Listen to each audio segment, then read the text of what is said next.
Bible കഥകൾ episode 2. ദൈവം ഭൂമിയിലെ പൊടിയിൽ നിന്നും ഒരു മനുഷ്യനെ നിർമ്മിച്ചു. അവൻ്റെ മൂക്കിൽ ജീവശ്വാസമൂതി ആദാം ഒരു ജീവനുള്ള ദേഹിയായി തീർന്നു. ദൈവം ആദാമിനെ ഏദൻ തോട്ടത്തിലാക്കി. കാണാൻ ഭംഗിയുള്ളതും തിന്മാൻ നല്ലതുമായ വൃക്ഷങ്ങൾ ഉണ്ടായിരുന്നു. എന്നാൽ തോട്ടത്തിൻ്റെ നടുവിൽ 2 പ്രത്യേക വൃക്ഷങ്ങൾ ഉണ്ടായിരുന്നു. ജീവന്റെ വൃക്ഷവും നന്മ തിന്മകളെക്കുറിച്ചുള്ള അറിവിന്റെ വൃക്ഷവും. ദൈവം ആദാമിനോട് കൽപ്പിച്ചു, തോട്ടത്തിലെ എല്ലാ വൃക്ഷങ്ങളിൽ നിന്നും നിനക്ക് ഭക്ഷിക്കാം, എന്നാൽ നന്മ തിന്മകളെക്കുറിച്ചുള്ള അറിവിന്റെ വൃക്ഷത്തിൽ നിന്ന് നീ തിന്നരുത്. തിന്നുന്ന നാളിൽ നീ മരിക്കും. ആദാം തനിച്ചാണെന്ന് ദൈവം മനസ്സിലാക്കി.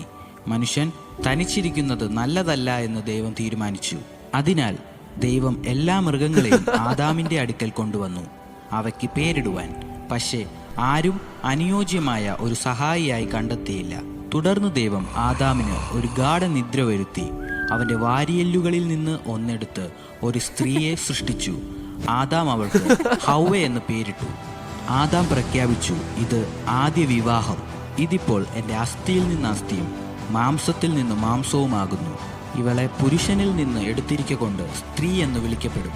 അവർ ഒരുമിച്ച് പ്രകൃതിയോടും ദൈവത്തോടും കൂടെ ഇണങ്ങി ജീവിച്ചു.